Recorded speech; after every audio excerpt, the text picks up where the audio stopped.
Hello and welcome to a brand new series, ESG, A Bridge to Action, in partnership with PwC on Moneycontrol.com.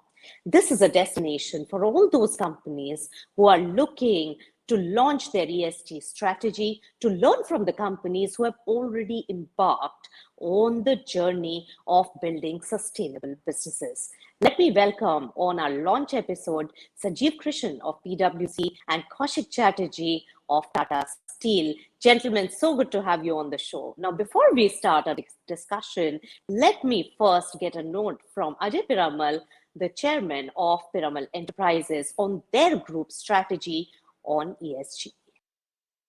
So clearly, this is a very important area of focus. And, this has been just highlighted so much more during the COVID time. You've seen how sustainability is such an issue and the difference it has made. So we are also focused on it. Let me say that in pharma in particular, our ESG focus has always been there, and we are only increasing it now over the next few years. Besides that, when I look at the financial services, besides looking at ESG on our own, we're also thinking of floating an ESG fund because I think this is where the world needs to go, and there will be much more focus on this. All right, so Piramal Group is also looking at launching an ESG fund, as told to us by Ajay Piramal. Now, Sanjeev, over the last 1.5 years of the pandemic, the sustainability thrust and the compliance to ESG has become a very big buzzword in corporate India and across the world. Why has it gained in prominence, according to you? Thanks, Nisha, and welcome everyone. So Nisha, in response to your question, I think it's just about stakeholder capitalism, I would say. When we look at the stakeholders at large, we look at the shareholders or providers of finance, so to speak, and most of them are looking at long-term sustainable growth as opposed to any short-term gains. And this is being manifested, whether it is private money, whether it is public money. Everybody is looking at corporations who are focusing on the broader ESG agenda. If you look at wider stakeholders, whether you look at government, you look at regulators, you look at vendors, customers, they today want greater accountability and greater responsibility from their ecosystem. So if you look at the wider ecosystem, the stakeholder ecosystem, each one of them wants focus on ESG. And this is really driving the broader focus at this moment. Let me say two more things. When you think about ESG, I also look at it as a broad value creator. Today, most corporations are putting an additional lens on this when they're thinking about this business strategy, because they think it can get you resiliency, it can get you long-term sustainable value, it can actually create an authentic identity for the corporation, and it can generate trust. A very good representation on the panel when we talk about resilience over the years and also building sustainable businesses, because both PwC as well as Tata Group and Tata Steel are about 100 years old, and that requires a certain sense of discipline as well as also social consciousness. So Kaushik Chatterjee, given the kind of ethos that Tata Group brings in for the company, and you have yourself championed the cause of sustainability for Tata Steel on various global fora as well, what is the plan for your company and the road ahead? Thank you, Nisha, and hi, Sanjeev. Great to be on this panel. Actually, we live in the world of outages. Given this unseasonal floods and cyclones and drought and the pandemic that we are living through, and other forms of disruptions which are severely impacting our daily lives in the world. Humanity is not prepared on the mitigation, and business disruptions are becoming a part of a new normal. And business enterprises are also a very important part of this entire broader ecosystem. Hence, we have to essentially decide on the purpose of the corporation, and that's what as Tata Group and as Tata Steel over the last 100 years, since the founders' vision of what comes from the society must go back to the society. ESG is essentially a reframing of that. And I think it is important that business corporations must realize that we cannot just profit from the planet. We have to balance the profit from the planet and the nature, because there are no artificial boundaries for the nature. It doesn't recognize nation states. We live in one world. And ESG is essentially a very broad subject. And I wouldn't say it's a buzzword. It is actually, it identifies the soul of a corporation, how it looks, how it behaves, how it develops its own strategy, and how does it look at the future. So I think for us, we have embedded in our DNA in some form the entire ESG as a concept.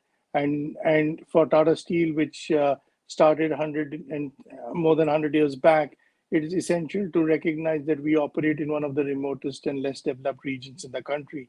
To work with the community, to work for the environment, to work along with the community is very, very important. And I think it is important today, over the last decade or so, that there are more structured frameworks which has come and helped corporations become tools for corporations to measure ESG. For example, the UN Sustainability Development Goals framework is a very robust framework on which you can measure what is relevant for an organization, what does the organization get impacted by, and how does the organization impact the society. And if you look at those 17-point structure, you can actually assess the relevance of each of them on the company, and then develop KPIs and move on a defined basis for the next 5 years, 10 years in your long-term strategy. So that's how we look at it. It's institutionalized and everything is embedded around the strategy.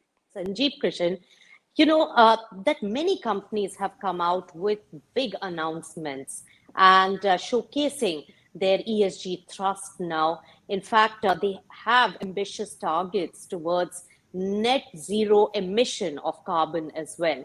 How much of it is actionable, and do we have enough tools, and what could be the challenges on the ground? So Nisha, first of all, it's great to see so many companies actually putting their hand up, and so many nations putting their hand up. I think it's great. And as Kaushik said, and as we've been discussing earlier, I think providers of capital are driving it, wider stakeholders are driving it. I do believe that there is some very tangible action happening on the ground on each of the elements, whether it is environment, whether it is social and governance. And these are areas where it's almost becoming an imperative for organizations. So it is not just about a thing which is good to do. It is about business, and it is about long-term value. There is some very tangible action which is happening at corporates. People are looking at their supply chains. How do they make sure that the supply chains, some of them are trying to domesticate their supply chains. But it is not just about domestication. It is also about making sure that they are going to make supply chains which are sustainable. Everybody who's in their ecosystem, is he ESG compliant? Is that vendor ESG compliant? How do they make that entire supply chain and the distribution network ESG compliant? So these are very significant changes which are happening as companies are trying to transform. The other thing which I would like to say is, how socially responsible many organizations are being at this point in time. They are acknowledging diversity. We always keep saying that diversity in thought gets you the best actions, and those actions result in best results. Companies are embracing diversity at a very differentiated pace today, which is all very good. And of course, governance, which is something which has been a focus for many corporations over the years, and they're taking many more steps at it. I think two things I'd like to say before I end. One, even as organizations take a lot of tangible steps and CXOs and boards realize the importance of ESG and they are being driven, I think the broader ecosystem of ESG and how they can use various facets of innovation, technology, even availability of finance, I think the understanding of some of these aspects is still developing at this point in time. I think we will get there, but that's something which is happening. The other thing really is that some of it is going to come at some cost in the interim. I mean, when you change your supply chain and make it more environment friendly or ESG friendly, there is going to be some near-term cost. So you might see a spike in your cost, and that's something that you'll have to deal with. it's an investment in the future. So that's the way to look at it. But Kaushik Chatterjee, reporting disclosures are extremely important. Those templates are still to be formulated. What do you have to say about the non-financial ESG factors and their disclosures? Yeah, so I think it all starts from the fact that the financial stakeholders, be it asset owners or asset managers or banks and financial institutions, and now gradually to central banks Yes. who have now formed a coalition in GFS. I think it is important to understand that reporting and disclosure is a critical anchor around the whole ESG platform. The fundamental reason being that unless you measure, unless you define, unless you kind of get to a material level of disclosure, the stakeholders would not be aware of how a company is planning and implementing their ESG strategy. What are the risks and opportunities for those strategies? And that's become very critical for the financial stakeholders, because there may be a time in the future, not too late in the future, where you would have banks who would want to know how does the biodiversity platform look like of a project which you want to engage in before they lend, or if a proxy advisory firm or a analyst need to understand what's the climate action targets that you have taken and how clearly has this been disclosed in the financial statements or in the corporate reporting statements. So this has become a very critical part of the whole platform, and with IFRS setting up in the journey of standard setting in non-financial area, I think the financial and non-financial reporting will converge very soon, and it will be one corporate reporting based on which will be integrated, and which will give the readers or the stakeholders a better understanding. We have been publishing integrated reports for the last 5 years on the integrated reporting framework of the IIRC, and we see now the Value Reporting Foundation being formed with a combination of SASB and IIRC. So there is a lot of standard setting process which is coming in, because it's important to get to the definition, get to the materiality, get to the standards and the level of disclosure for the purpose of comparability and for the purpose of assessing what actually a company is doing. So reporting and disclosure is fundamental to the entire ESG space.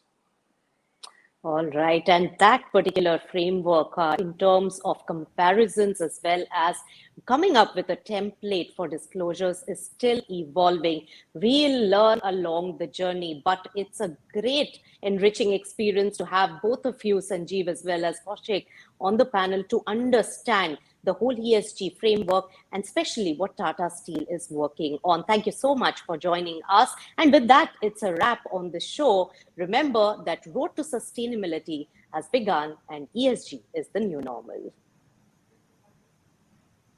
Thanks, Nisha. Thanks, Kaushik.